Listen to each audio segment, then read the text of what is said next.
Welcome to the City Oxfam Tax Dialogue. My name is Vivian Kai Loco. Thank you so much for joining us for this edition of the Tax Forum. Now, the Finance Minister presented the much-awaited budget to Ghanaians. In there, a lot of promises made by the running government were made, including the most talked about one, taxes. A number of taxes that the president during the campaign promised to take off were taken out of the tax net. But what really does it mean to you, and would it have positive implications for you? And also, with these taxes out, what does it mean for our revenue? Definitely, there's going to be some deficit. How does government intend to fulfill its promise to ensure it gets its revenue, to ensure infrastructure, development, etc. are gotten for you? When we come back, we'll find answers to these questions. And of course, I'll introduce to you the very strong panel that will be discussing some of these issues. Stay with us, we'll be right back.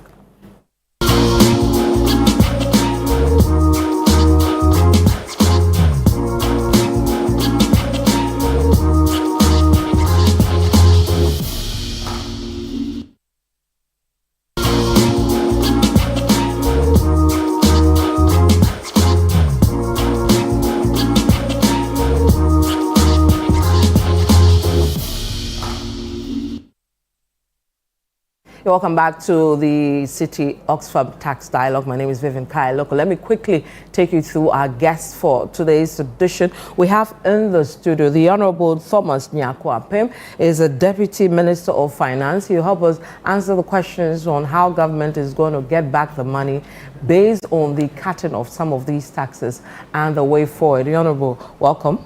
Thank you. We also have a former Deputy Finance Minister, Alex Ampabeng. He's also a tax expert. Years ago, he was on the other side looking at the issues with tax with regards to Oxfam proper. He went into government and his government put in place some of the taxes that this government has gotten out. Makes sense to him? He'll get some answers to us. Welcome. Thank you.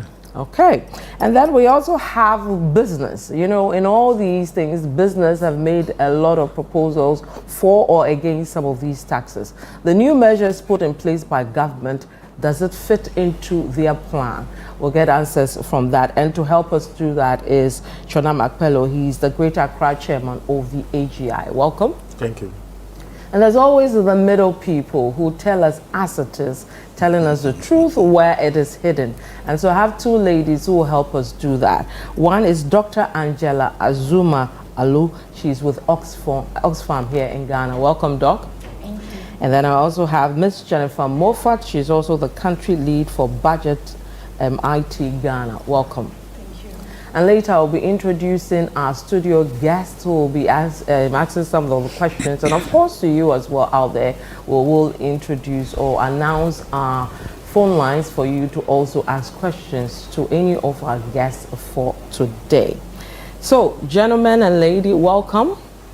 Thank you. I'll start with the Honorable Minister because his government has read the budget and we're all, you know, looking forward to implementation and the way forward and all that. But first of all, let's start with the tax proper. I know during the campaign season, the president, together with quite a number of you, promised to take off these taxes, which you have done. Take us through the implications you're expecting. Is it just fulfilling the promises of Ghanaians? Because we saw earlier where governments will take off these taxes, come back and tell us, no, we can't hold, so we have to reintroduce. Is this different, or this time around it will be something else? Thank you. Thank you. And I want to say that, yes, we have taken off a number of taxes in fulfillment of our campaign promise. President Mahama promised Ghanaians that when elected, he would remove e-levy, he would remove betting tax, he would remove a number of other taxes. And true to his word, he has delivered. So we have done this to respect the social contract that President Mahama made with Ghanaians. But we did not just promise the removal of these taxes. We promised them because we were convinced that they had to be removed. E-levy, for instance, every Ghanaian is aware of our opposition to the introduction of the e-levy. We felt, and we still feel, that e-levy is preventing financial inclusion. And there is a lot of report on that. And so we will not say this in opposition, win power and say, oh, because we want the money, let us continue to charge it anyway. So it is important that when you make social contract with electorates, and on the basis of that, they give you the mandate, you respect it. That is how politicians will be respected as people who keep their word. When you were introducing us, you referred to our dear leaders as the people who tell the truth. But I think based on experience, we will also that, fact, but we'll let it go. Look at the track record of President Mahama since he assumed power. You see that he is walking the talk. But this is early days yet, isn't yes, it? It is early, but I mean, the beginning is showing that he is doing it. And so you should be hopeful. You shouldn't be the doubting Thomas. You should be a very optimistic Well, they say Thomas. once bitten, twice shy. But President Mahama has always been candid with Ghanaians. And you see, it is important that when that happens, you also don't punish him for telling you the truth. What it is, right? Yes. We know that we are struggling as a nation. This is known to all of us. The previous government even alluded to the fact that there were quite a number of challenges, and I believe many of the challenges economically led to the new president being brought into. I'll come into details, the exact taxes that you've taken out and the way forward, but I want Alex to address the e-levy part. You say that it was a nuisance to all of us, but they believe that they should still continue to tax Ghanaians at the time, even though many Ghanaians wanted it out. Is it a sustainable removal of this tax being done by your competitors? Thank you very much. I think to say we wanted e-levy to continue isn't an accurate position. Because if you recall, before the election, Dr. Mahmoud Baumia, our flag bearer at the time, did talk about removing the e-levy. And I have been in this city studio more than 10 times on the e-levy alone. And I'm sure you can play back my position on the e-levy. That I think it was a tax. Of course, I understand from the government perspective at the time, the agency to introduce it. But e-levy shouldn't be a tax that should stand, simply because it's just a money transportation tax, moving money from one person to another. No economic value has been created. But the e-levy, as it stands, is not fit for the purpose.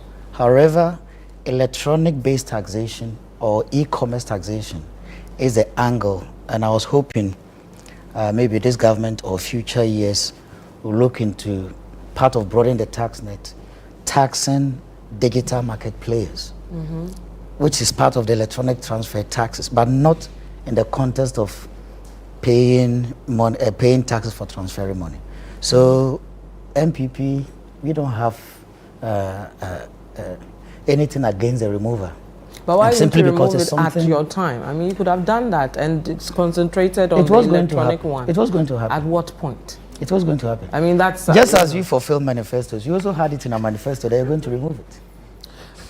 You should have but done you're already that in the financial year, and the promise was made that from January it was going to be scrapped anyway. So I'm sure you can get it online. I mean, Dr. Baumia was very emphatic. So you believe what the new government has done in taking it out completely is something that they can do without coming back to tell us that they want to implement, based on where you stood at the point where you could have taken it off, but you didn't? We're going to take it off, and I think I have to reiterate that. Okay. And it's a distortionary tax, so I have no qualms on the remover. Maybe it will create, not maybe, it's definitely going to create a loophole, but then how do we fix that loophole should be the conversation. But we'll come to that. The remover has, as a tax person and an economist who understands the distortion certain taxes create, which e-levy was one, I am happy it's gone. And it doesn't matter which government removed it. It was going to go from general. My predecessor, I thought, well, I don't remember hearing you on record speaking against the e-levy then. Oh, a lot.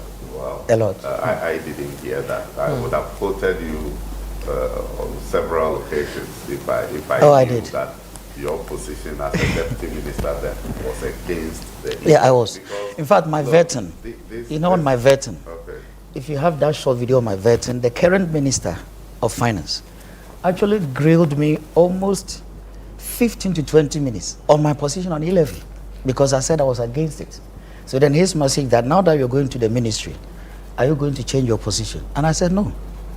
Because it's helpful that we have dissenting voices absolutely within a government. Yes. I mean, the posture that we tend to support everything that our government initiates and speak against everything that our opponents, but it's not helpful. So I'm really happy hearing that. I wish I had that then. It would have been a reference that I would have made on every platform that, look, the e-levy that you guys are preaching, some of your own people, and to be honest with you, off record, some of our colleagues on the other side will tell us that in fact at their way here, I mean, as for this thing, we know it's not good, but none of them will be bold to profess that openly. So I'm happy that you are also commending President Mahama for doing what you couldn't do. No, for doing what you were about to do. For removing this tax that we all agreed that was unnecessary. We would have removed it. Okay. Let's look at some of the other taxes, and then we'll look at the deficits that it will create. Betting tax, there's a lot of confusion around what it is. Is it on lotteries? Is it on the betting proper and all that? Honorable, take us through what it is, because his government is saying it's something else, yours is saying what really is this betting tax? Well, I don't think that they are sticking to the initial statement that the immediate past finance minister said that they never collected betting tax. I think he's backtracking on that, saying that it was a miscommunication. In fact, we have tax on winnings of lottery. And in the implementation of that, in fact, the original tax is on all lottery winnings, whether the national lottery, the one we know, the banker to banker and the national lottery, in fact on all game of chance. In the implementation, I was told that national lottery... you need to hang on with me. Your mic is giving us a bit of a problem, so I'll come back to you. But let me come to our ladies here, then I'll come to Chonam. On your thoughts around the e-levy, I don't want us to move to the betting yet because I need Honorable's point on that. And then I'll go around the room. By that time, your mic would have been fixed. So I think from the CSO side, we are very happy that it's been removed. As Alex has mentioned already, and I think in his previous role, which is my current role, he was very vocal in the opposition, like against the e-levy, that especially as an economy that is really trying to promote financial inclusion and then possibly even go cashless, it really was not in our best interest to have that. So we're really happy that it's been taken off now, and then we are looking forward to seeing the positive effects of that as well. But we also agree that there's definitely a need to have maybe a broader conversation about e-commerce taxation. Right. You can take us to on the other options we have in avoiding the e-levy around the e-commerce taxation. Yes, so I think this has also generally been discussed, that there are a lot of people now who are offering services online. I mean, there are so many people whose shops exist only on Instagram, right, or on TikTok, or even on Facebook, right? But all of those people seem to be outside of their tax net. And then apart from all of those ones too, we have the other services. So the Netflix that a lot of us have subscribed to, as well as the Amazon, Jumia, like so many other services that we make use of, so from foreign companies. But in this case, it's almost as if they render the service to us, but Ghana is not benefiting like by way of tax, even though its citizens are receiving services and then goods from those institutions. So I think that really has to come in, and then there has to be a very structured way of bringing all of those people in, because that's also part of broadening the tax net, which is where we really have to go if we want to improve our domestic revenue. I totally agree with what Dr. Alu just said, and of course the e-commerce taxation is the way to go, instead of looking at taxing everything that we are doing. Like Doc just said, it is just moving money from one place to the other, and we are being made to pay taxes on that. So kudos to Honorable, your team, and President Mahama for finally taking it off. I think when the budget was read in my office, we were shouting, and one of the things I said to my team members was, this is a Panadol budget. Like, this is the first time we are going to actually deal with your sleep. headaches. Yes, you are going to sleep. Because there was a lot of times when even having to make certain transaction, if it's going beyond 1,000 cedis, you are afraid, because the amount of money you are going to pay on it, maybe I don't even have the extra cash to make all those make those payments, but you are made to pay. Sometimes because you can't even, some of my brother will tell you, just consider that you are picking Uber to the next place to go and make the payment, so just consider that and pay. But in as much as all that, it doesn't really boil down well with all of us to be paying all those monies. So the e-commerce is very good. Yes, everybody is almost on Netflix right now. We have Jumia that we are making payment, we are buying things from. We have Amazon, we are buying things from Gigi. Even rent, the amount of money we are paying on rent. So property rates should be really considered in this after. But the property rate is something I've seen in the budget for like ever. You know, every year, I'm not sure I heard this finance minister talk about property rate, and any of you can correct me, but he did. Yeah. And so every year property rate pops up in our budget, but we still have a challenge collecting property rate, you know, as a country. And you just came out from the sea, you know, why is it difficult for us to get it done? Okay. From what you saw? I think from the angle where I sit, property rates is an issue that has to do with, one, the assemblies working together with GRA. You know, initially government introduced a unified common platform, which I think didn't really work, because the Local Government Acts allows the assemblies to collect those revenues. But by taking it away from them, it kind of make it very difficult, and you're going to have the resistance.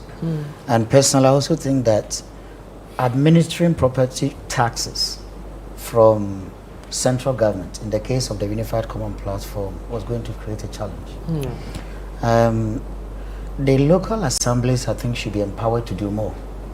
We did a program at Oxfam we called the Digital Property Tax, which we piloted in 2 district assemblies. If I tell you the revenue you raised, you will be surprised. We did with Sagnarigu in the northern region, and then Shama. Revenue almost rose by over 10 times in that short period. The problem has to do with, one, standardizing valuation. Having a team of trained people to go out. But in all cases, the challenge has been, what do we get when you pay? So if the assemblies are able to earmark the property rate in a way that if I pay property rate, I don't have to pay for my bin collection, for example. Basic things I need within my community is catered for. It has to reflect on development. Exactly.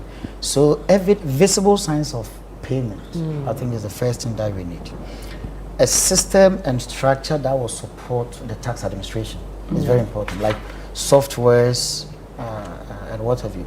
And also having a team of dedicated, experienced valuers who go around to do the valuation. But property rates again has property tax component, which is also huge, and people are not paying.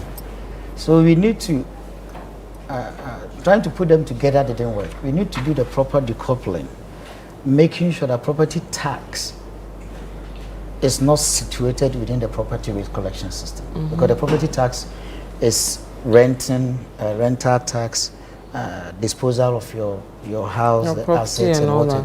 What the property rate is that for the assembly. And I think governments have to challenge the assemblies more. Some assemblies have the capacity to do it. But you see, I'm the DCE. I know common fund is coming. I've already seen it in the budget, how much I'm going to get. Where is the incentive to push my team to go out and do more in property rate collection? But if the conversation can be revisited in a way that the assemblies are challenged, of course supported, definitely the property rate has potential. There are some districts in this country probably they need less in common fund than areas or communities where we don't really have opportunity for property rates. Okay, we're still trying to fix the Honorable's microphone. Immediately we'll do that. We'll come into it. But let me pick businesses' thoughts on the budget that was read in terms of taxes. Are you happy with what the finance minister, read out? Thank you. Good morning. Good morning to your cherished listeners. Well, I'll begin by saying that the budget looked promising.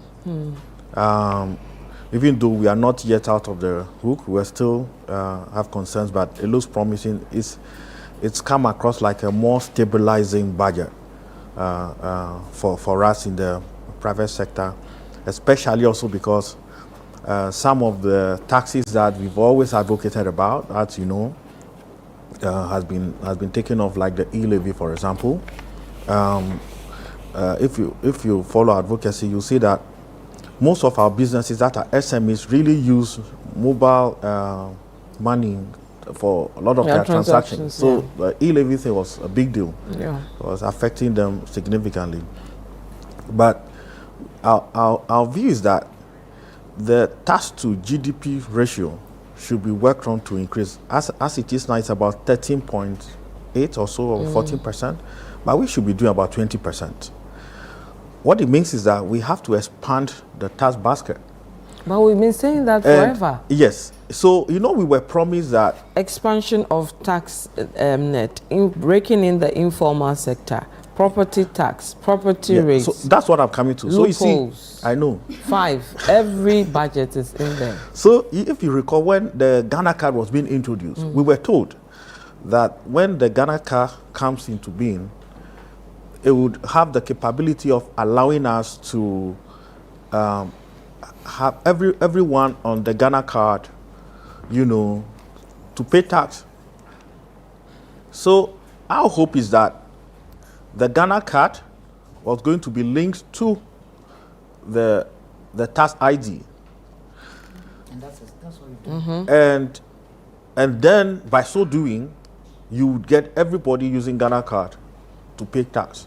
Yeah. I am not sure that everybody with Ghana card is paying taxes as it were. So there may have been the link, but the compliance is still not strong. Yes. The taxpayer audit, which was a project I was leading with the Ghana Revenue Authority. Yeah. And sadly, we didn't finish. But there's a chunk of work that is linking the Ghana card, linking with people's businesses, bank to accounts. Everybody. Yes. So far as you have the Ghana and that's card. why your TIN is now your Ghana card number. Okay. But you see, it's a process which we didn't finish when we left office, and I hope. Well, I'll ask the the deputy current whether it's something they will continue. But so what I'm saying is that we really want to see action in some of these things. Look, tax collection and tax mobilization has to be innovative. We have to find innovative ways of expanding the tax basket, especially in a world that is going ever digital, and ensuring that we are using digital means to collect tax. Bitcoin is a big deal. forest trading is a big deal everywhere in the world, including Ghana. There are many people who are using these type of mechanisms. Who is sitting in a room to discuss how we can tax these people? You know, I've seen Prime Minister Modi in India, you know, put all of them together, find a very innovative way of getting them to pay percentage of their tradings and receivables.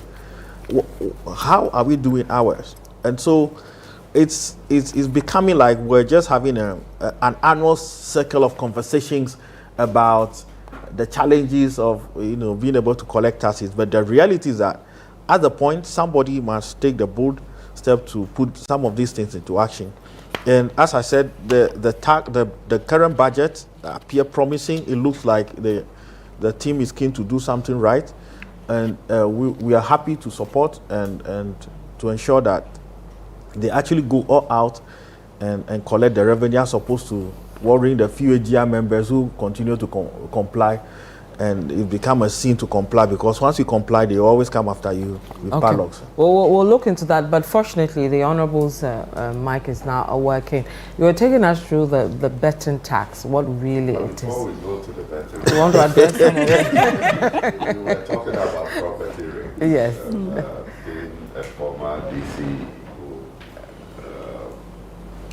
who implemented property rates, it is something that I'm very passionate about. And today, I must say that my good friend Dr. Pabin is speaking more like an NBC man. No. Perhaps he's seen the light. No. I speak like an MPP man who knew what he was doing. I'm happy because I can relate with a lot of the things you are saying, and I'm happy that you have taken such positions. The previous government, I think 2-3 years ago, in the attempt to centralize the collection of property rates. I mean, I am on record to have vehemently kicked against that. That we feel that it is the responsibility of the MMDAs to do so, and that should not be taken away from them. And for significant number of MMDAs, property rate was the most reliable source of revenue for them. An assembly like Katamanso collects in excess of 4 million cedis in property rates, and that is huge. That is even more than the common fund that they were receiving. And so, and when they centralized it, the period that it was being collected at the center, they were giving less than 30% of what they were collecting on their own. And so obviously it was a very bad move.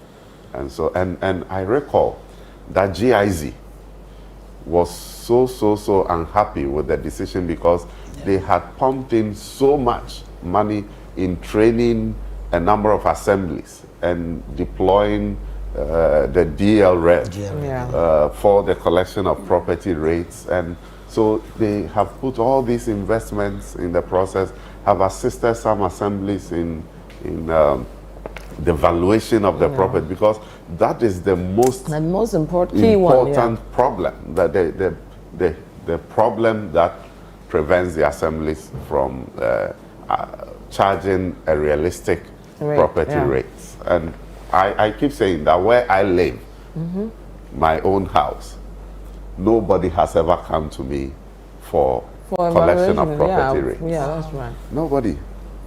Nobody has ever come to me to demand property rates from me. And this is conversations with people. That is what is happening. So what do we do?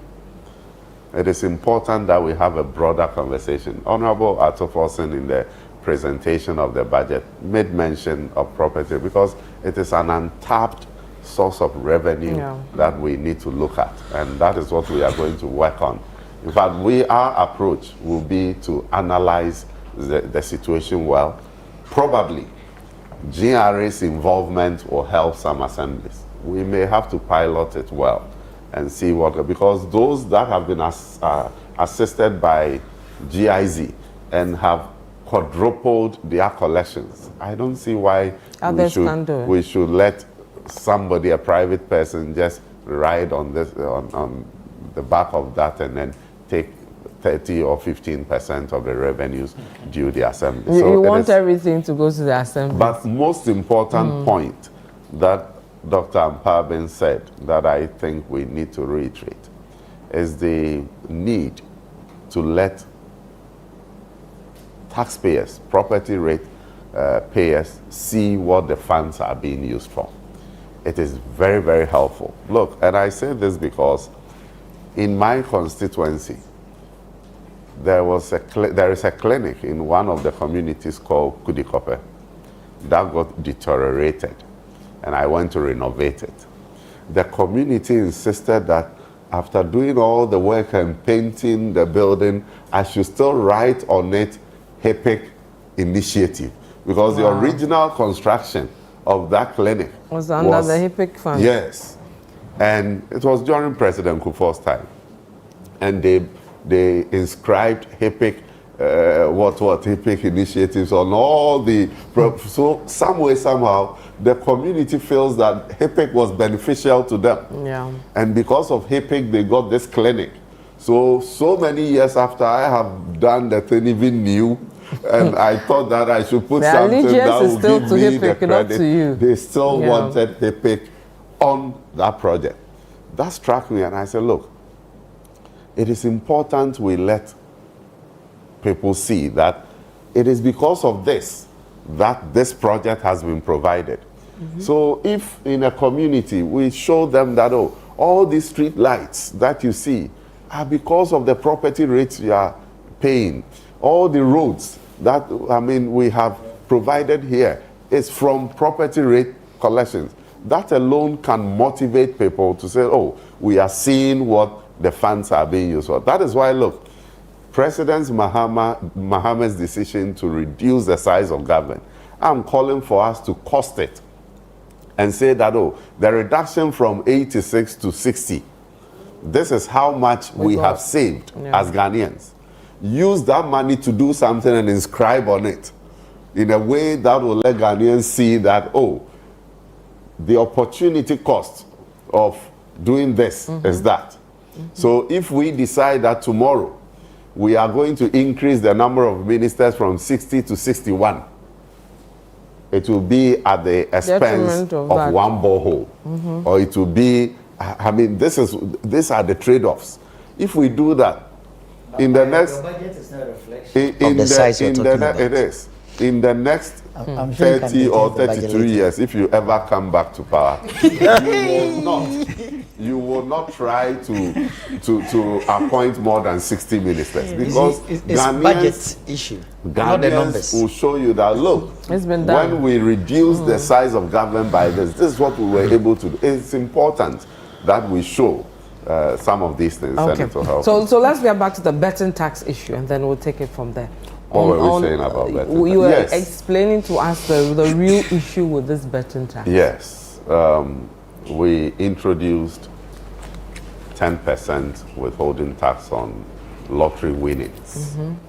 And the lottery winnings included the betting tax, the normal lottery that we've been taking. Previously it was once a week. Now I have even lost count. Almost every other day there is some kind of draw on that as well. In fact, on all game of chance.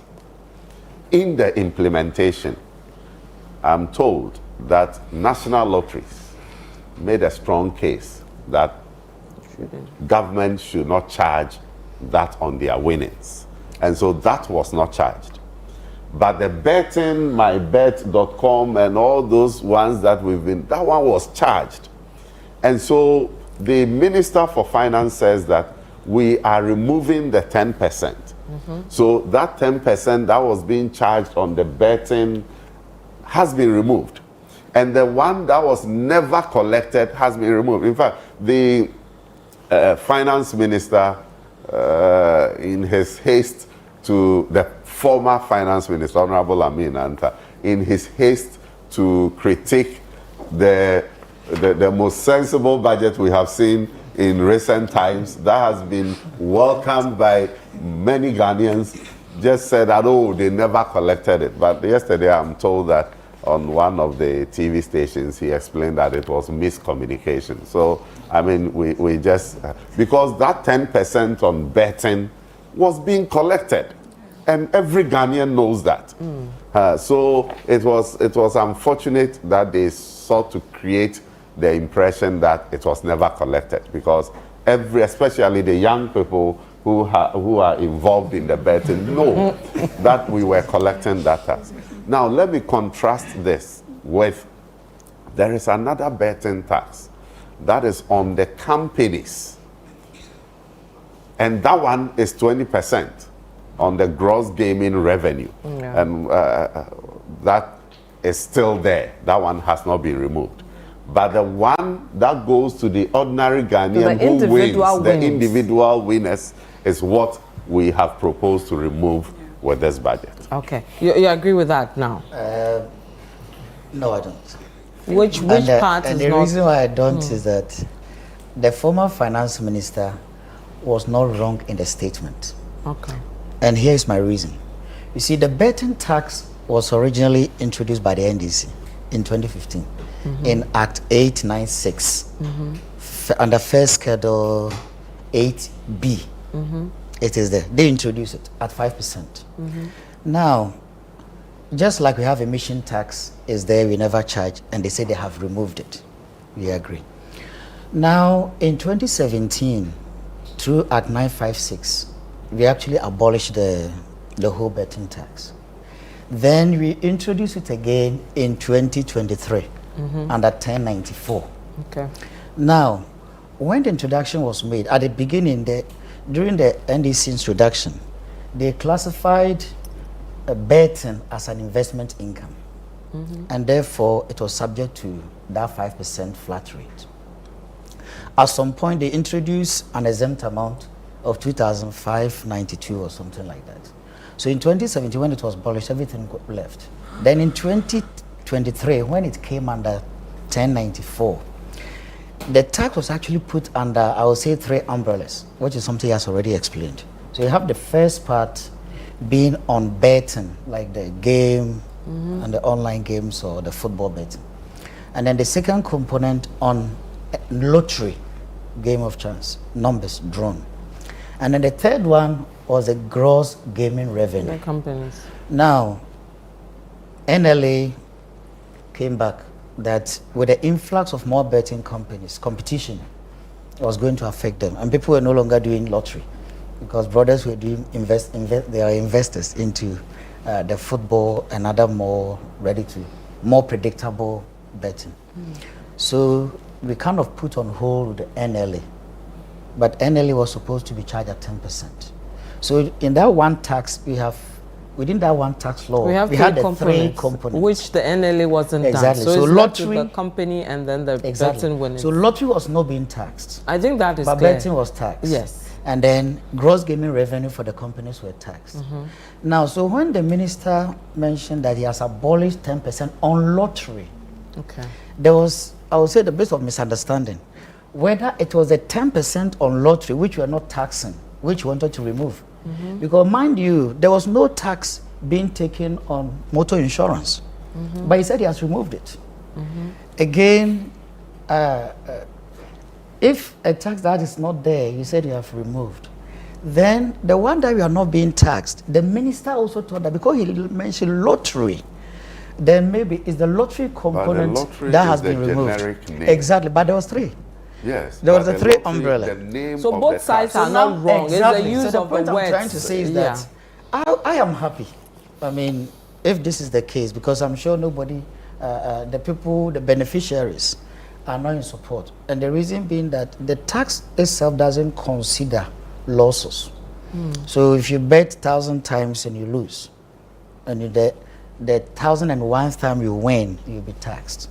So from a tax practitioner perspective, of course, you'll understand that it doesn't take account of that. But the point I would like to make is that the honorable minister, former minister, was not wrong, because he was not sure at that point whether it's the lottery which he was going to remove, but or the actual statement added that otherwise known as the betting tax. But the betting tax also known as betting tax. So it was clear. But I mean, like but I you said, get the argument. he has come out to say that it was miscommunication, and I think that should so settle we'll it. leave it at that. The moving forward, we know is the winnings that is being taken care of, and the lotteries was never collected. Is that correct to say? Yes, the one on NLA winnings was never done. Okay, so I think in phases. Yes, so the public is clear, at least from this. Okay, so we have betting tax off, we have COVID off, we have e-levy off. COVID is not off yet. Because you have to deal with the VAT component and all that. So we'll come to that. I have to take a quick break. When we come, you clear why the COVID still holds, and we need to wait on the VAT restructuring before. And then we'll also talk about the deficit that has been created based on all these taxes being taken. How does government intend to make up for the deficit? And its plan, is that a realistic one? Stay with us, we'll be right back.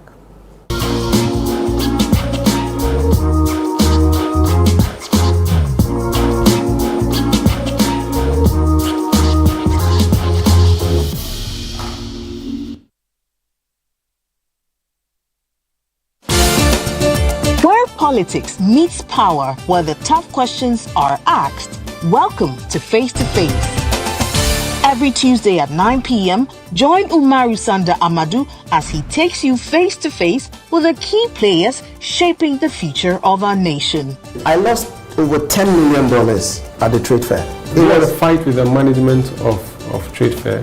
I don't have a fight with them. I just deplore the way they went about what they did. Let's talk about the chief prosecutor of the state at the time that you were being prosecuted, Godfrey Yeboah-Dame, the Attorney General. Yes. I think he was directed to jail us. By who?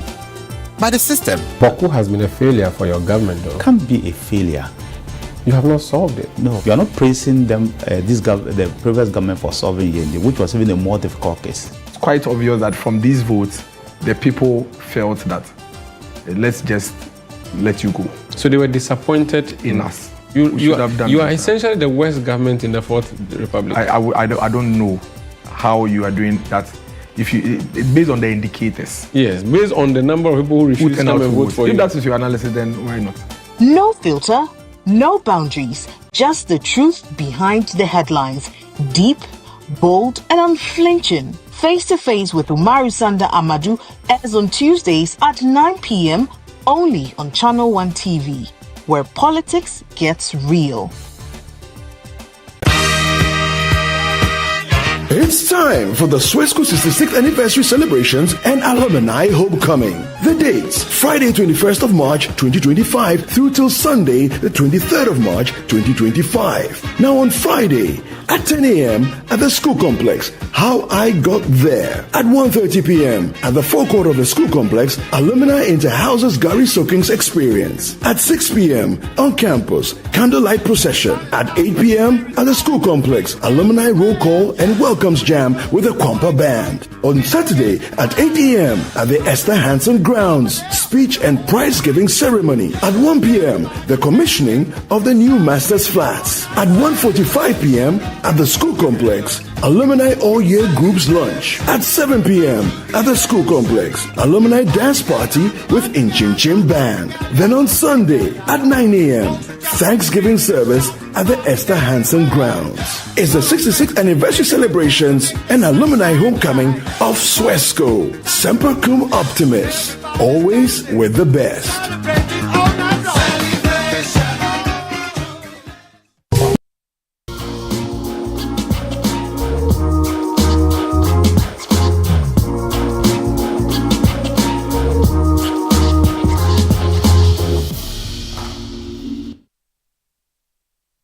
Yeah, welcome to the City Oxfam Tax Dialogue. Thank you for staying with us. In the studio, we have the current Deputy Minister of Finance, the Honorable Thomas Nyakwapim. We also have a former Deputy Finance Minister, the Honorable Alex Ampabing. He's also a tax expert. We have the Greater Accra Chairman of the AGI, Mr. Chonam Akpelo. We also have Dr. Angela Azumalu. She's with Oxfam here in Ghana. And then Miss Jennifer Moffat, also country lead for budget IT. Taxes that have been taken off and the deficit that we'll see, and look at, scrutinize government's plan on how they intend to make up for that deficit. Let me start with you. These tax components that are out, are they realistic in putting them out? Thank you very much. So I think we spoke earlier about the e-levy. For the betting tax, I think the other concern that has come up, especially from the CSO angle, has been the health implications, that some of these taxes are sin taxes, because yes, we understand that it's really something that's coming up, but at the same time it's also been shown that betting tends to be quite addictive. Yeah. So which means that it also poses a potential health risk to our young people, because right now with alcohol there are so many rehabs that are being opened, because there are so many people that are falling prey to not necessarily to alcohol, that are becoming addicted to alcohol. And then right now betting also seems to be following closely with that. So that's really one concern that has come up, that you don't want a situation where later on it would have to be reversed, because there are so many people who are being affected health-wise because they are getting addicted. Yeah. So that's one aspect that really is quite of some concern to us. I think with the other, one of the things that was mentioned was that the deficit was going to be financed by the tax refund and by a reduction in the tax refund account. And then a question that has come up also is what happens as with all the tax education, because it was even mentioned in the budget that there was going to be some sustained education for SMEs and others, right? That what happens as more people are coming for that? Does that mean that that's also going to be reversed later on? Like, so those are really some other questions that are coming up from our side as well. Okay, well, let the Honorable Minister answer, but before he answers those, let me ask, what are your takeaways from all these taxes we're taking out? Is this just political gimmickry, or this is a realistic move that can be sustained? I think, especially with the e-levy, I think it's sustainable because it's much needed. And if we are also having employment around, I don't think most young people would be venturing into the betting as well, because the reason why most people are venturing into the betting is because they are home and they are not really being productive. So if there is an avenue for me to earn money, of course I will go for it.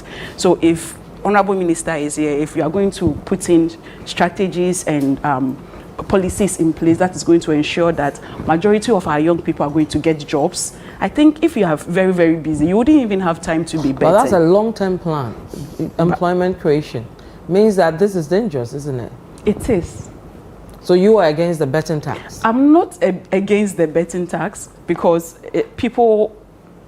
I don't bet, so I'm not really in that field. I don't even know how it actually operates. But majority of people who, some of them may be in this room, will tell you that the small money we are earning, why should you be taxing? Because I don't have a job, so why should you, the small money, after I've tried to get something, you take something out of it. But what we are concerned with as CSOs is the health implication, or the mental health implication, because aside that, we even have people who are also on doing Forex, who are borrowing people's money to enter into Forex, and then they will lose all the money. And all those ones also have implications as well. What are we also doing about that? So that was a form of sin tax, and it should have stayed, sort of. Alex, government has told us what it intends to do to make up for the deficit that will be created based on all these taxes being taken off. In fact, the minister says he's going to tap into the tax refund bit to get all that money and even more. Is this sustainable? Is this right? Because this is a refund, kitty, isn't it? I think We make it seem those taxes removed carry a chunk of Ghana's tax revenue, but it's inaccurate. E-levy generates just around about 2 billion. It's substantial, of course. Whilst, what do you call it? Betting tax, we just wrote over last year, it collected just under 100 million. Okay. So it's not so substantial. So in other words, the point I'm trying to make is that the whole created by the removal of these 2 taxes for now isn't so substantial to run into any panic mode. But my issue I have is with the Honorable Finance Minister, Honorable Atuforson, that the tax refund account will make up for the revenue losses. I think you have to understand what the tax refund account is. The tax refund account isn't money sitting somewhere aside government revenue. In Ghana, the law is such that businesses have to divide their taxes into, say, 4. You do the estimation beginning of a year, and then you pay quarterly. Because it's not based on assessment as other countries, you are bound to overpay the taxes. So the law, which is the Revenue Administration Act 915, Section 69, 3, is very explicit on what has to be done. That this tax revenue, when we collect them, we put a percentage of 6 somewhere, so that if somebody overpaid their taxes, you use that money to pay them. The Section 69.3 says that at the end of the year, if the taxes that we have paid out in returns is less than the amount we put aside, you have to transfer the money back to consolidated account. So this practice doesn't automatically create any new revenue. What it does, for the sake of creative accounting, is that it makes the money available now, maybe rather than waiting for end of year. So if you are looking to bridge the revenue gap, say you're going to rely on a tax refund account, it's like money is going to come from somewhere into the refund account, but it doesn't work like that. Okay. So then the minister probably has to look for more creative way, more alternatives, than making it seem that the refund account is money that is coming in. One thing I'm happy he has done is the introduction of the road toll, which I believe, if he's talking about how he's going to bridge the gap, the introduction of the road toll definitely is one of them. But the refund account is not.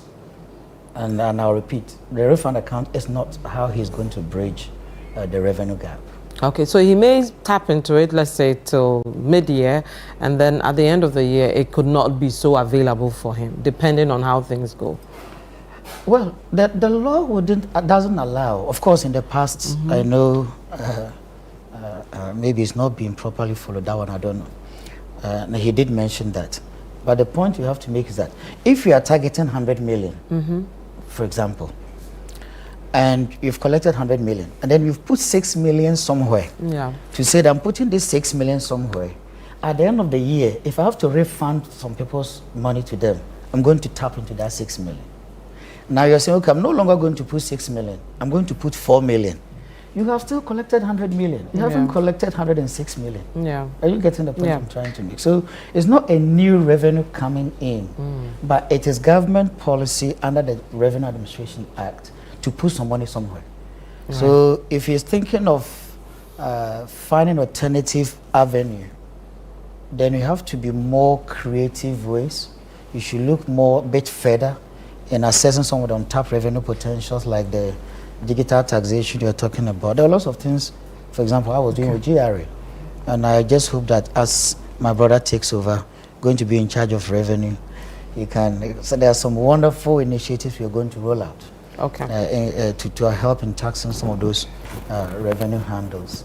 Okay, Chonam, I'll come to you in a bit, but I want him to respond to. If I may, he explained the tax refund accurately, but what he did not add is that when he said that the law is explicit, that at the end of the year, the part of the tax refund amount that is not utilized for tax purposes, tax refund purposes, must be paid back into the consolidated fund.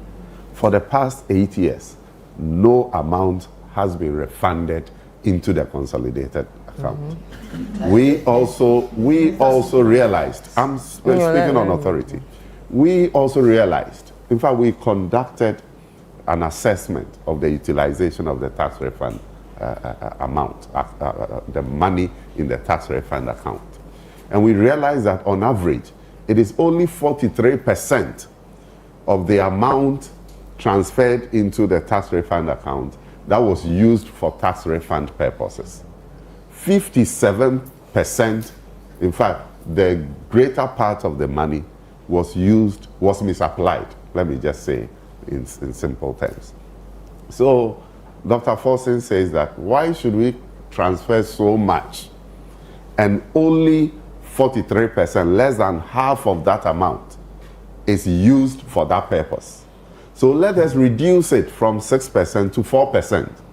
So about 33% of that amount is being kept in the consolidated fund for us to use for other things. All the things, that is why he's saying that we are getting about 3.8 billion cedis from the savings from the tax refund account. The reduction from 6% to 4% is giving us 3.8%. I agree with him that it is not extra money that is coming from somewhere. That one is accurate. But this is also not going into the tax refund account for it to be misapplied. So it is now available for government. Look, if in future we realize that tax refund amounts are going up and we need to amend the laws and change it from 4% to 5%, nothing prevents us from doing that. But currently, they need less than the amount for tax refund purposes. So why should we do so? Okay. Let me bring you AGI. Yes, so thank you. I've listened to both the politicians, but Mr. Minister, the issue is this. Yes, it is true that only 43% have been paid. It doesn't mean that there's no need to have this money paid.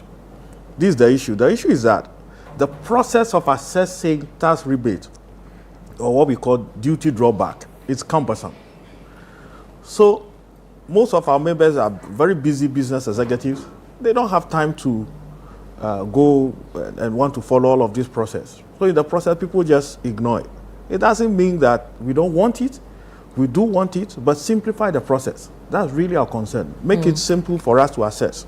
And it also appears that when GRA collects money, they are not really keen to... Getting it back is another discussion. Thank you for saying this.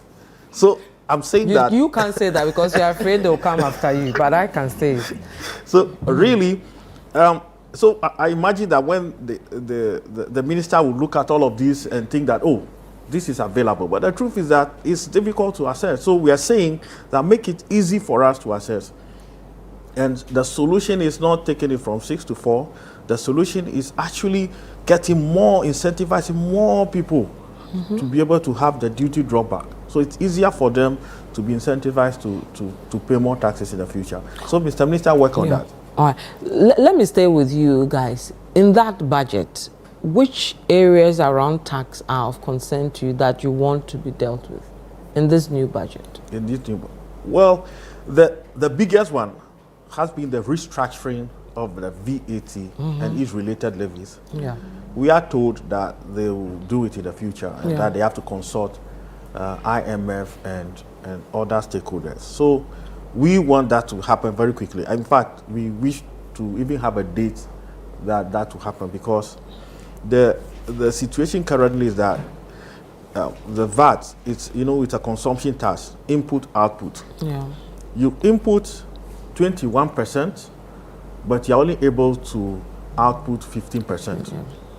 That difference of 6%, it's a burden, and it's really not helping us. 6% is a lot of money in real scheme of things. So we are keen to see how this is structured. Then the issues around the sunset clause, which has been extended from to 2028. Because ideally for us, in our books, when we're doing our planning, we know that by the end of this year, they should come to an end. So we really begin looking for but now it's been extended to 2028, and that affects a lot and it would naturally distorts our calculations. We imagine that government need to raise a lot of revenue, that's why they're extending it, but it was something that we never anticipated. Because if you follow our advocacy, that particular tax of group and sustainability levy and import duty are things that we were against when it was being introduced. Okay. So yes. You had discussions with both sides at the time? Oh yes, we were out there saying that no, you can't, because the sustainability and group levy takes up to from 1 to 5% from your revenue before tax, quarterly. That's like really a lot of money that you're paying and so on. And it affects profitability generally for our businesses. There are other taxes like the environmental levy, 10% environmental levy. So this has been going on for some time. It's still there. Government itself, keep on confusing us when it comes to some of these things. So if you look at the law that established it, about 50% of that money should go to kind of like a plastic or recycling, fund. We've never, I don't know if you know, but I don't know. I don't know. Yeah, the Honorable Minister. And so, we are happy to pay the tax, but really we want to see some of these promises, usage, being kept. And there's a boiler tax, that right? Sanitation tax, where they take like two pesos from every liter of fuel that you purchase at the pump. And so you're paying environmental tax, 10%. Now you're paying boiler tax. It's almost like double, you're being double taxed. And this is essentially on importing plastic products as raw materials to use in your production. But do you know that if you import finished products made of plastic, you don't pay that tax? So it's like you're being punished. The importers are being awarded, and the locals who are manufacturing are being punished. Yes, but tax should not be used to punish. Yeah. In fact, if the 24-hour economy program is something that they really want to achieve, they have to actually separate taxes for manufacturers and also for importers, and make sure that they have a special package for manufacturers. Because why should I be punished for importing plastic products to use as a raw material for my business, and you don't tax the finished product? What it means is that I would rather go and import a finished product and sell in the market, collect my money and go, which is what's happening. But that will not create the jobs they need. Yeah, and it won't grow this economy. At all. Yeah. So really that's an area that we would like them to consider. It's something they will inherit naturally, but we believe that these taxes are nuisance taxes. But then the last thing, if you are importing raw materials to the country for manufacturing, if you see the list of taxes you pay, it's so huge. Like on Thursday, I went to one of my member companies, which I do regularly on industrial tour. So this guy's manufacturing soap. He has the plants, everything in place. But he's telling me that if he imports the noodle soap, the raw material, which he has to import because we don't produce them here in Ghana, the taxes, the duties, and the taxes he pays would mean that he will not be able to make profit. Just running at a loss. Yes. So now he's only producing about 6 hours in a day because he's struggling. Like I say, look, he may have to relocate the factory to Abidjan, because the Abidjan, when you look at the figures, is better. Kind of. So the Abidjan narrative is true. Oh yeah, partly, yes. It's almost, But so what we're asking the new government to do is to spend some time, just look at incentivizing local manufacturers. Because there are a lot of people who want to manufacture locally. So incentivize and look at the taxes, everything, and just give that special concession. And then you can be sure that there are many of our folks who are really keen to produce. Okay. All these questions will go to Honorable Minister. A lot of taxes being mentioned. Manufacturers are struggling to breathe. Too many taxes for them. Boiler tax still, the environmental tax, sustainability tax, and then the whether or not or when the VAT will be restructured for them to plan. I think the biggest challenge businesses face, and I'm a business owner as well, is your difficulty to plan, because every government or everybody that comes is trying something or move something, so there's no steady move. So you may plan that this year I'm going to employ 100 people, and then they slap you with new taxes and you have to change everything, it affects everything. First of all, how do we deal with that? Consistency in our tax handles. And then secondly, all these taxes that have been mentioned, I'm sure you've had discussions on them. What is the solution? What is the way forward on them? Thank you. When Chonam was speaking about utilization of some of the taxes, and you prompted that you asked the minister, I was going to tell you that redirect that to Ampado, because he will be able to tell us how they utilize it. We are yet to utilize the money. So anyway, that was on a lighter note. But I have heard Chonam, not just on this platform, but on other platforms, registering their unhappiness about the extension of the sunset clause on the growth and sustainability levy and others. And I mean, from where he sits, that is his job. He needs to advocate for his members. And so I can understand him. But I also know that he and many Ghanaians appreciate the need for us to increase the growth and sustainability levy and also extend it, because honestly, he says that they had planned that it was going to be off after from this year. Yeah. And so, yes, I agree with them. But he should be aware that the minister engaged the mining companies before the announcement of this extension and the levy. It was right to do so that they are not surprised with this, so they can, even though the time was not long enough, they could at least start planning. And the reason why it was easy for the minister to have that acceptance is that they appreciate the fact that they are making huge economic rent. I mean, you know, we don't have windfall taxes. Yeah. And so when profits are going up, in fact, the current world gold price has gone to $3,000 an ounce. Very huge.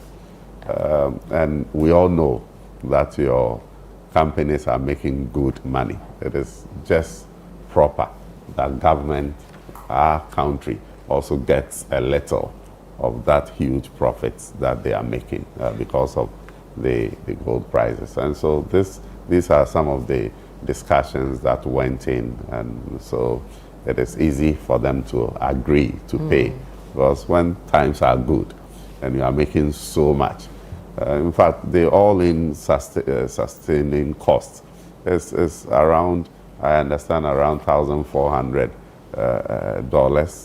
per ounce. And so if the price has gone so high and they are making so much, it is only proper that we get some of it to develop our dear nation, the nation that is so dear to your heart. So that is why. And you see, this particular tax, Dr. Ampabin will tell you that it has more or less become a permanent tax, because it was first introduced around 2001. It has been changing its name and form and extending the sunset clauses over a period. So what are we pretending to do? We might as well accept that. We might as well just remove the sunset clause and then let it be there. If in future we all agree that, okay, let us remove it permanently, fine. Because I think that it is important that businessmen appreciate the times we are in and say that, I mean, this is something that will help all of us. So let us have it. You want to respond? Yes. So to be fair, we are not against paying taxes, and our view is that, you know, it could have been done differently. You can always still continue to tax those that are obviously doing good and having a windfall, But the sustainability levy applies to all companies. It's only ranged from 1 to 5%. Of course, the mining company, yes, from 1 to 3% has been increased. But I'm talking about other companies, especially the manufacturing, that are struggling. So you can actually just discriminate and come out clearly with more specifics in terms of industry. So yes, who should not. I mean, some people, it should come to an end. You know, some of the factories and manufacturers are really suffering, but some of them, yes, we know they are making money. So I'd wish that there was some work that go into thinking through, you know, who should and who should not. It would have been helpful. So please consider and back, that's fair. And back to the VAT, yes, I'm happy he appreciates, and everybody appreciates that the burden on VAT payers because of the way the 2.5% on health insurance and on Get Fund is treated is putting a lot of pressure on them, and that is what among some of the things that we want to have discussions about and streamline it so that it will be easy for everybody. The IMF has indicated that they would support us with technical support in these areas, and so that is going to start very soon. The finance minister has indicated that even before the arrival of the IMF technical team, we will start engagement with our stakeholders to have inputs into all these so that we can have a tax system that will help your businesses, that will also help government to raise enough revenue. Because at the end of the day, we need the revenue also to do a lot of things. So these consultations will go on, and definitely your industry will be involved in it. So for businesses watching, what are the timelines to restructure this VAT thing? Is it by end of the month, by end? They need to know the process will start. But if you look at medium term, we have zero rated the COVID levy, for instance, for 2026. So definitely by 2026, it will be off. But as to whether we'll be able to finish and implement it this year is something that but I can say for sure that from 2026, all these will have been completed. So Chonam also spoke about environmental levy, sanitation tax. You know, he feels double taxation is going on there. Yeah, as to those utilization, that is what I was asking my brother to help us explain how they utilized all these levies. I'm sure you can help him. Okay, let me announce the phone lines. Already the questions are coming in, and then we have students from the tax accounting department from UPSA as well. We'll also be asking us questions in a bit, but the number is 020-444-7033. Should be on the screens now. 020-444-7033. So you can send in your questions. And there are a few that have come in. This one says, great discussion so far.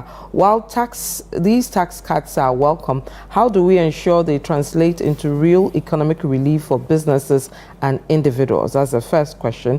The second one is, it is important for us to have these discussions on tax implications. The person's question is, if these tax cuts fail to stimulate the economy as expected, what's plan B? Which is something we see a lot. They don't, and then they re-tax and bring them back. So you should answer the question because you are in the driving seat now. If it doesn't work for us in stimulation to bring in the money, to bring in the jobs, to make a conducive environment for businesses to thrive, what's your plan B? In fact, I'm very optimistic that it won't get to that point. But honestly, if you look at the taxes that we have removed, the intention is to give back to the poor. Okay. Because you see, World Bank report shows that about 6.9 million people have been pushed down the poverty line. And so the e-levy, the betting tax, all these things are a way to at least free a little money for the ordinary Ghanaian to be able to use. And but for our dear businesses and others that are doing well, it is important that we try to tap in a little of their profits just to make up for these things. And so it is because things are hard. We appreciate the difficulties that Ghanaians are going through. And it is in response to that, that if you look at our budget, we have allocated a lot of funds to support especially the youth.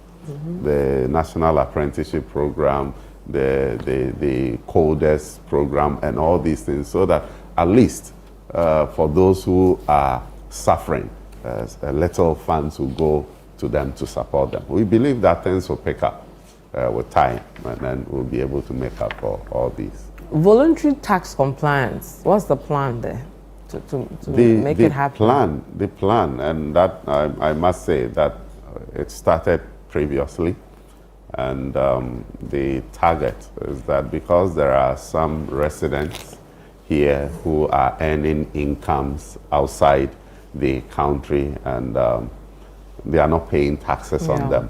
Some have defaulted, and they need to pay penalties and interest, and it is disincentive for them to even own up. And so let us have that voluntary disclosure. Once you do it and you are willing to pay the taxes, we waive all the penalty and all that. And because of that, last year we got in some revenue, and we have taken a decision that let us extend it, because now, because of agreements with other countries, we are getting data on bank balances of residents in other countries. So GRA is having all these, and once we waive it, people are willing to come forward and pay, and it is helping. So that is why we have decided to extend the waiver, so that it will allow a lot more people. And once they do, it also becomes a permanent feature that we can continue to generate revenue from. So it is something that worked well last year, and we intend to continue so that we get some more revenue from it. Okay. Well, we'll get the microphones ready, or if they are ready, we'll take some questions from our guests who are in the studio as well. They are students from the accounting department from the UPSA. So if you have a question, kindly prompt me and then I'll come to you.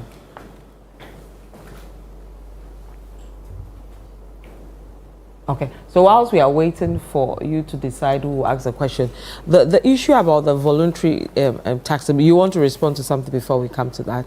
Yeah, I think that there was a very good question on stimulating the economy. Yes. Or supporting livelihoods through the tax. Yeah.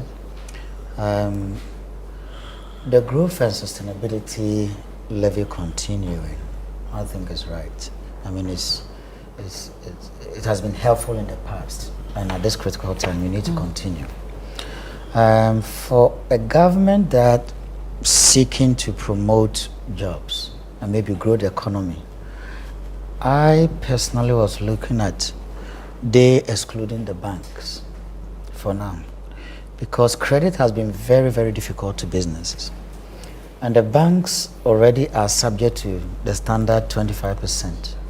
They also pay the financial sector cleanup levy.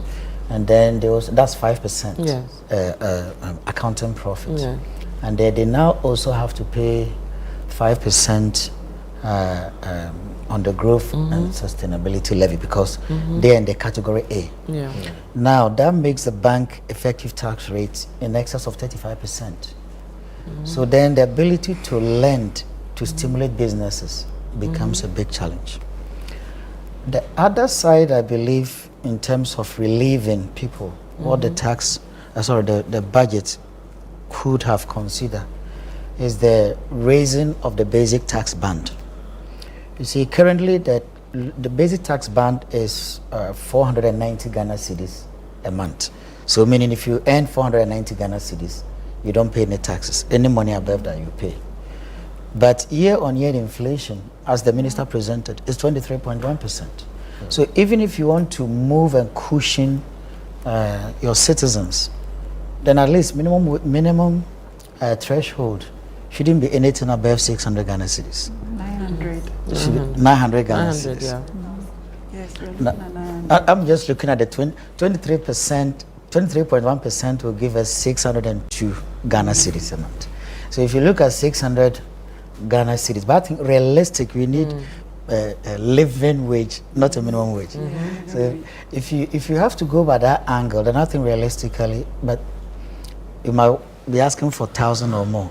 But one thing you should understand why government might want to keep that rate is that the income differentials in the country, just a few people are at the very top bracket.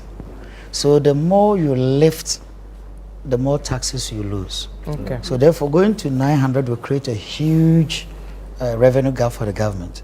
But I think that moving in line with inflation, to me, is a realistic request. So if you are considering pushing the Honorable Minister, I think you're better off situating it on the inflation than looking at the 900 figure, which okay. No, but I mean, we are working hard to bring inflation down. In fact, our target for the end year inflation is 11.9%. That will be measured against the current.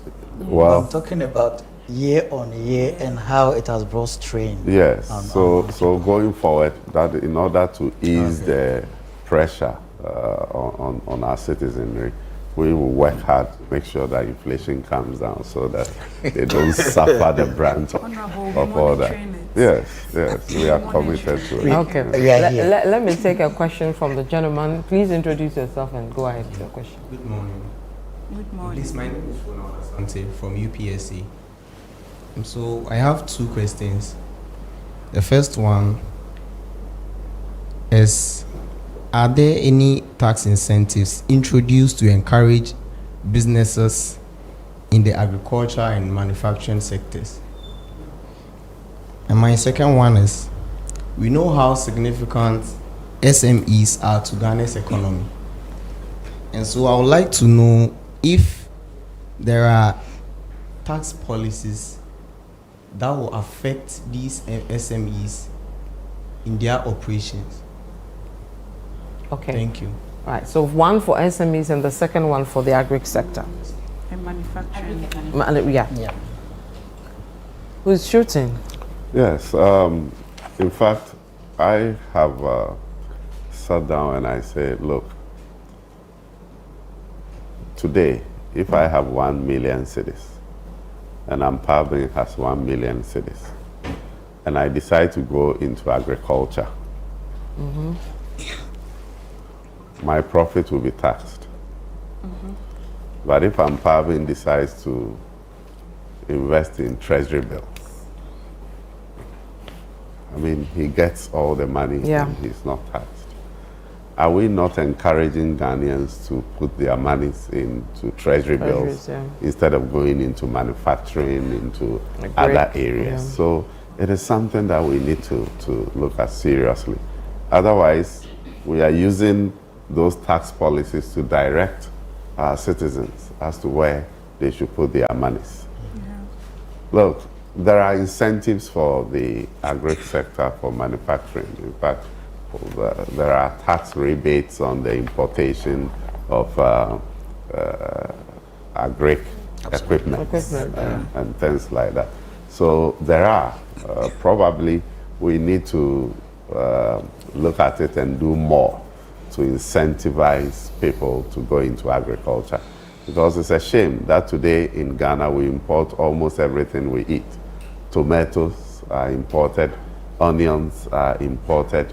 I mean, I heard the agri minister saying that he doesn't accept that, and I think we are going to work with him to ensure that we have a way to import substitute some of these things, because the little foreign exchange we have to go to our neighbors in the northern part to bring in tomatoes, to bring in onions and things like that. I think that as a country we can do better. We must all agree that these things must not continue. And so it is an area that we need to look at. If you look at the style of my boss, Dr. Forson, in the presentation of the budget, he says, look, I'm presenting the budget. the sectorial ones. Colleague ministers, come and do your own thing. I will not come and present things for you and all that. So Agric minister will come and tell us. Well, when are they coming though? Because we wanted to know everything and move on with our lives. Because they're, oh no, I mean, as for, so I mean, usually the budget will hear everybody, then we know that, okay, this is it. But now we are waiting for a Agric minister for those in Agric. The process in the budget approval is that after the presentation has been done, in fact, we are starting the debate today. That is why I have to run back to Parliament, because I'm debating today. After that, we are going to look, approve the estimates for each of the MDAs, the sectors. So when the Agric minister comes to move for his budget to be approved, but after this, referrals are being sent to the various committees.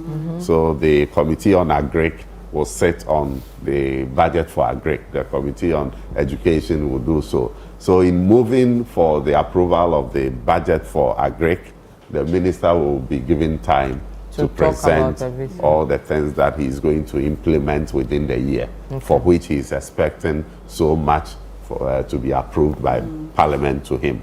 So that is will that also come with debates per the various sectors? Okay. Yes. So once the report from the committee is presented, I mean, the minister will also make his presentation, and the members will be given the opportunity to ask questions. I don't know how much time Parliament can have for this, because if you look at the time, the expenditure in advance of appropriation that was passed will elapse on the 31st of this month. And so we need to make sure that this budget is passed, appropriation is passed by the 31st, so that government programs can continue beyond that. Okay. Yes, you can go ahead. Yes, so Honorable, you know, you made some nice statements about the we importing almost everything. But are you not also considering the fact that Galamsey has had so much impact on our food basket, the regions that have so much of our food basket? That's the reason why now we have to go out to import.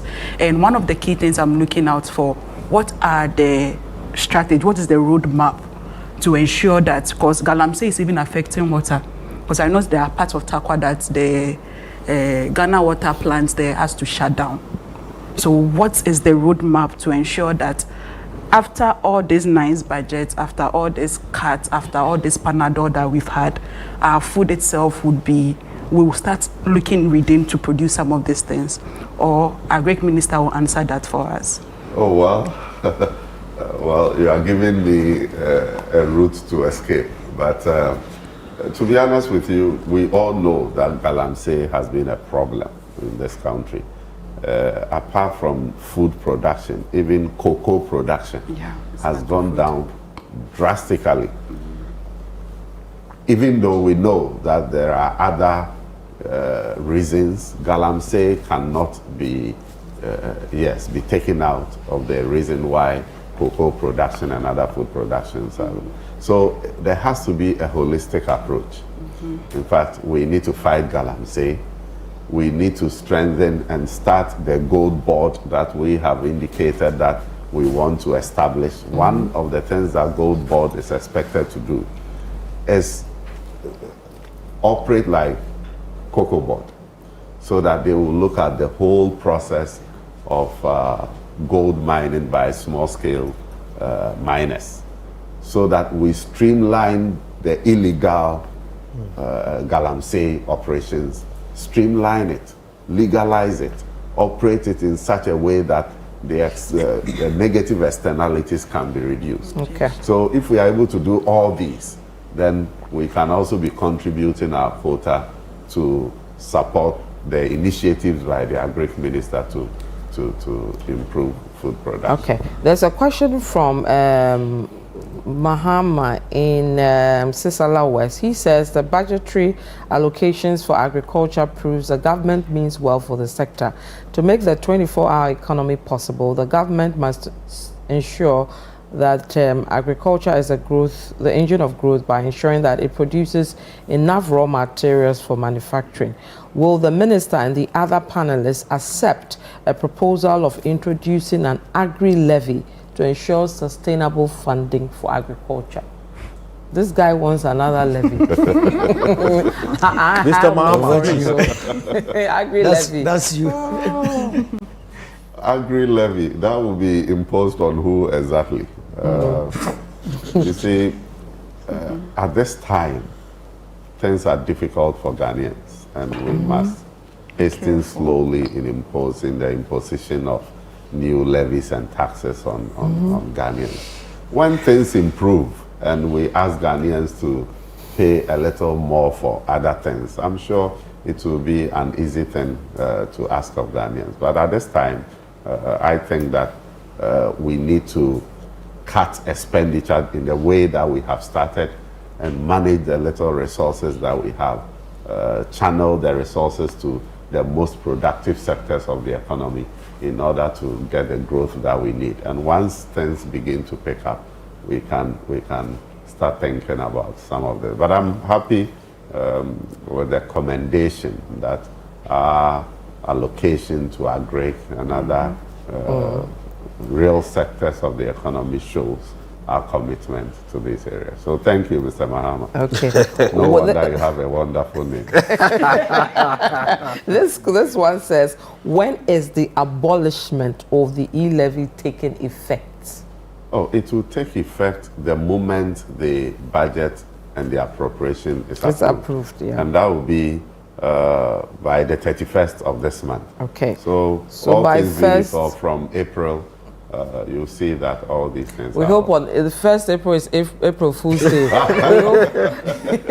You will be told otherwise. This one says, hi Vivian, and I'll come to you in a bit. Hi Vivian, great discussion so far, devoid of partisan politics. Please, I have two questions for the Deputy Minister. One, why are the assemblies still doing manual collection of revenues and market tolls? It is counterproductive since some collectors are diverting the funds. And two, what does it mean for an economy whose remittances outstrip its FDIs? This is Nutifafa from Aplau. Two heavily loaded ones. No, but there is a deputy minister here. Yeah, I think he should, because he's experienced some of these challenges and he could prefer, you know. So one, why are we still, because you left the manual collection, right? Why were we still doing the manual collection of revenues and market tolls? And then secondly, what does it mean for an economy whose remittances outstrip its FDIs? I think one thing you should understand is that the Local Government Act is very clear on what assembly should do. And in the Finance Ministry, we didn't have control on the strategy a particular assembly want to deploy. Okay. I was just talking about how Shama have been able to adopt technology to improve their revenue. That you can have an input in that do this, don't do this, to help. Yeah, of course. But I mean, as I was saying earlier, there were lots of things that were going on backdoor, and I'm sure my brother will pick up some of those with his boss for the benefit of Ghana. Because there were, we're actually going to review almost every single tax handle. Those that we saw were more problematic, and find ways of making sure they are business friendly and they also support people. So in terms of what Assembly wants to do, we have the DLREV, we have the another one called the Taxman. There are very, very good systems out there. Maybe it has to come from central government to say we are recommending this particular system, because GIZ was doing it for free.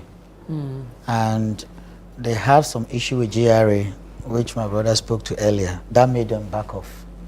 I tried to even engage them at some point to get them on board, but we couldn't finalize it. I believe they are still willing, if a new proposal is sent to them, for them to come. So we can use the DREV to help all the assemblies. Then we can make it as a law that all assemblies must adopt, because the system is that good, and it's something that you can operate from your phone.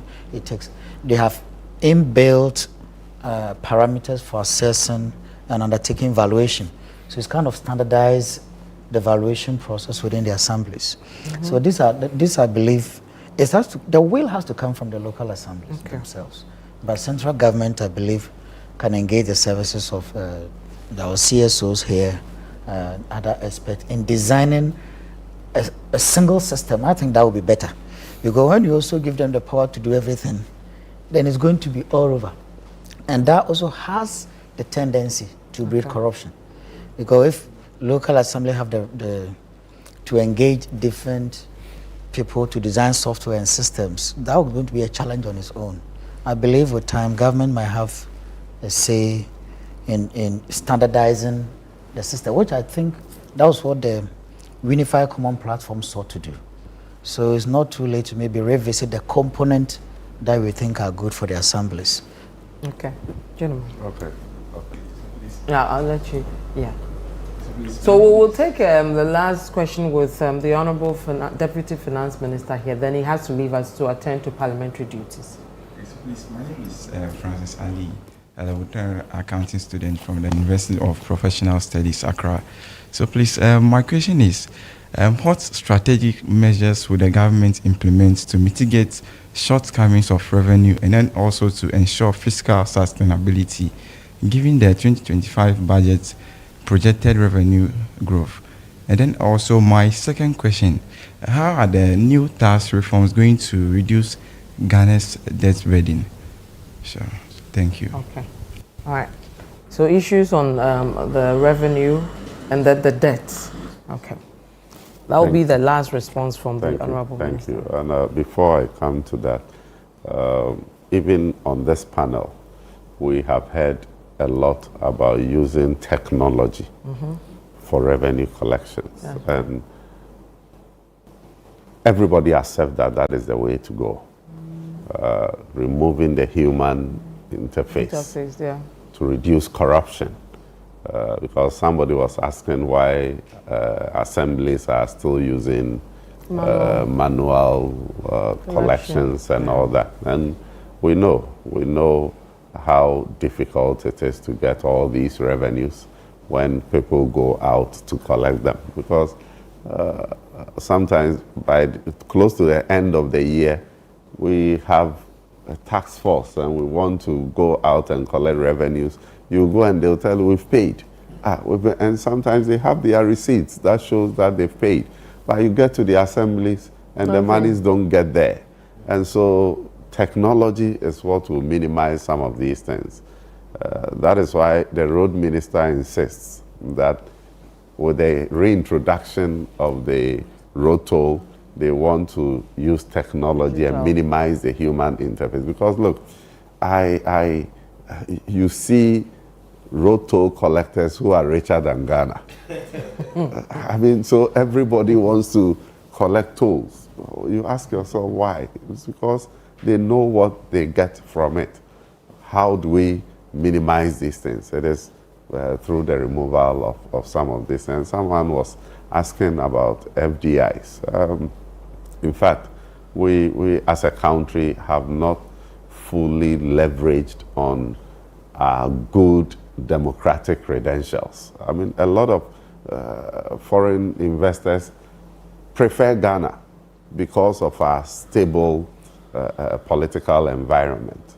But some way, somehow, other factors are driving investors away. Yeah. On this show, you have mentioned about businesses going to Côte d'Ivoire. Yeah. Why are people choosing other countries as destinations for investments other than Ghana today? So we need to have these conversations and see that beyond our democratic credentials, what else are we not doing right that is not attracting the needed investments that we need? That will help us create jobs, that will help us provide all the wonderful things that will help our country.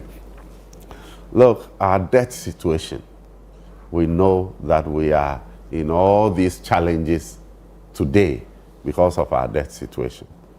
And so if you look at our budget, we have decided to discipline ourselves and cut down on expenditure, because the IMF program under which we are today requires that we don't accumulate arrears and that we have a positive primary balance.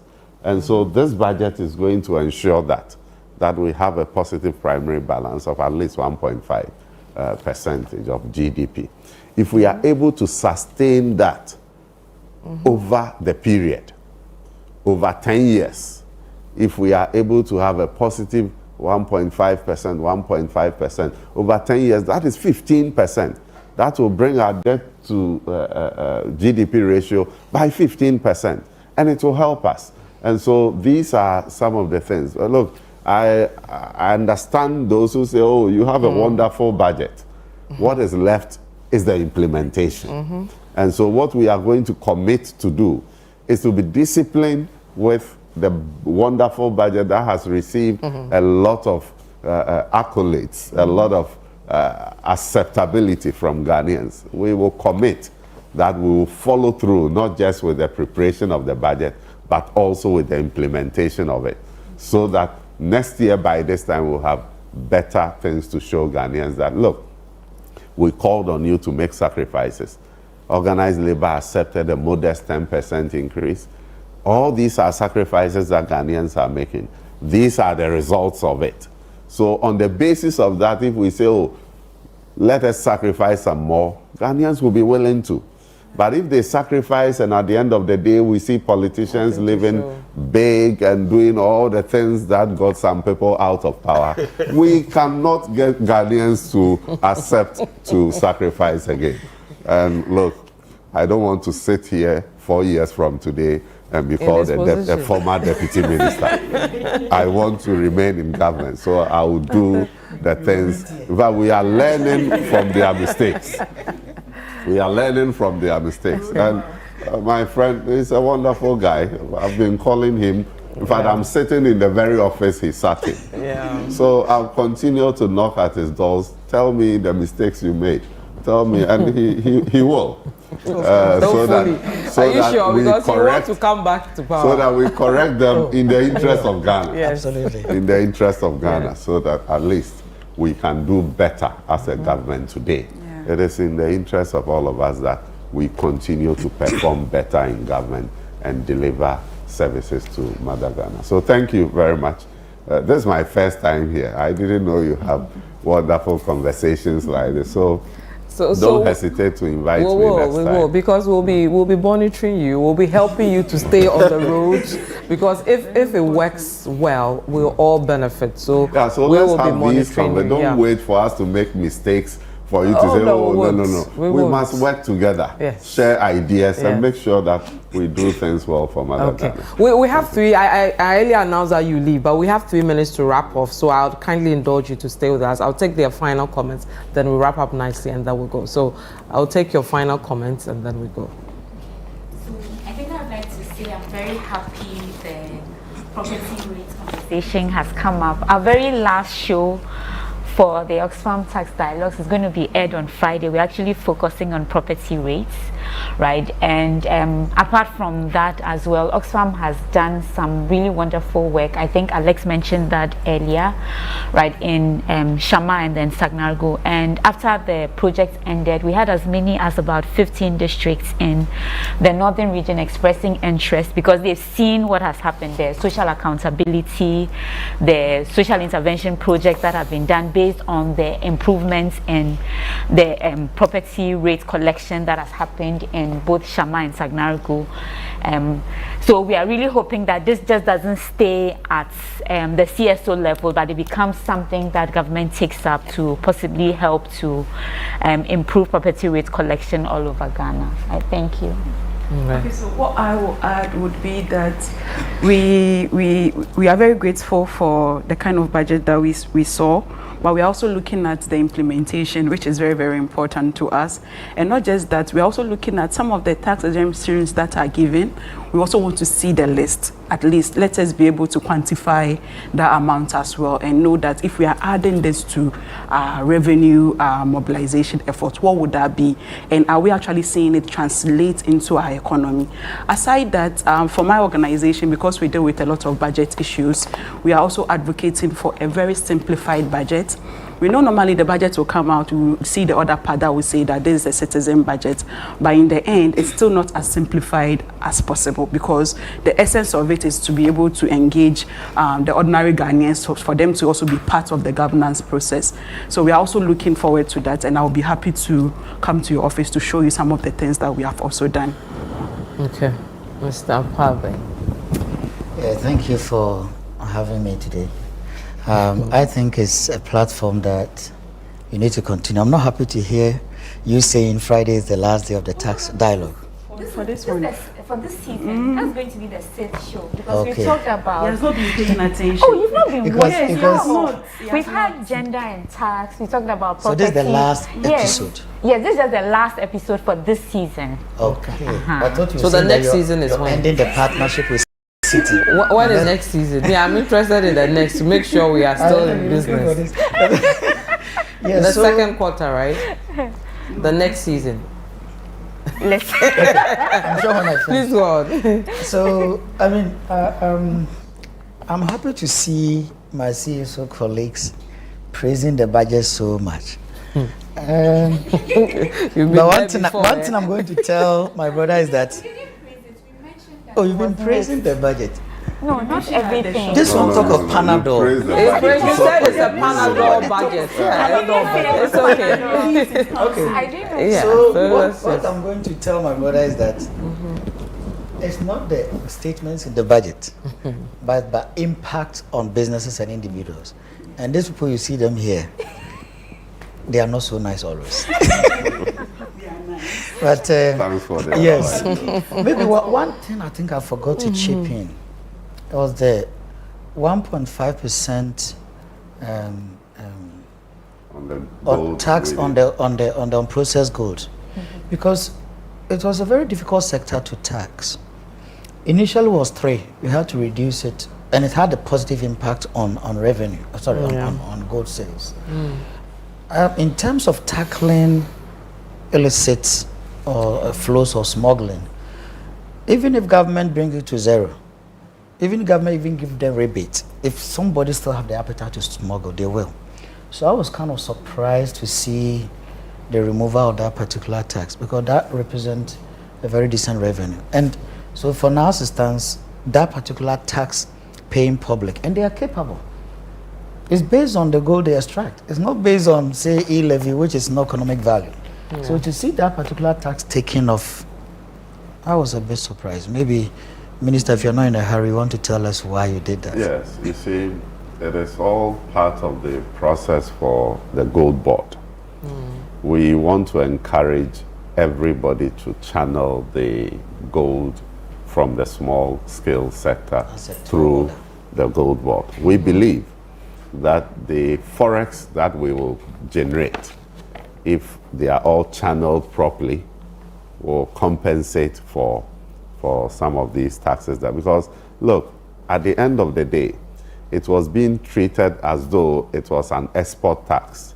Because of the difficulty in collecting that 1.5, we then tax the exporters that before you export the gold, show that you collected that 1.5. So eventually they were paying the 1.5%. Because it was withholding. Yes. So they have to collect it. Yes. So, I mean, the exporters haven't been too happy, because those that are genuinely exporting are paying, but those that are smuggling, and then we believe that it was an incentive for smuggling, and so we are removing it there. That doesn't mean we won't use other means to crack down on smugglers. We would, but we believe that, I agree that it was a decent source of revenue, but we always have to balance it and make sure that we get the needed impact. All right. Okay. Final words. Mr. Yes, Ejia. thank you. So, well, as I indicated, the budget is fairly okay in terms of the taking of some of the taxes and so on. We have taken notice of the minister's desire to streamline some of the procedures and also regulations that affect business, and also the fact that they intend to look at the Public Financial Management Act to ensure that it's really doing it work well. We want to encourage the government to tackle issues around procurement breaches and corruption. And we believe that if procurement is properly streamlined to ensure that it's fair and equitable, and the steps are taken to minimize corruption, a lot of monies will be stayed in the economy for the good work of the country.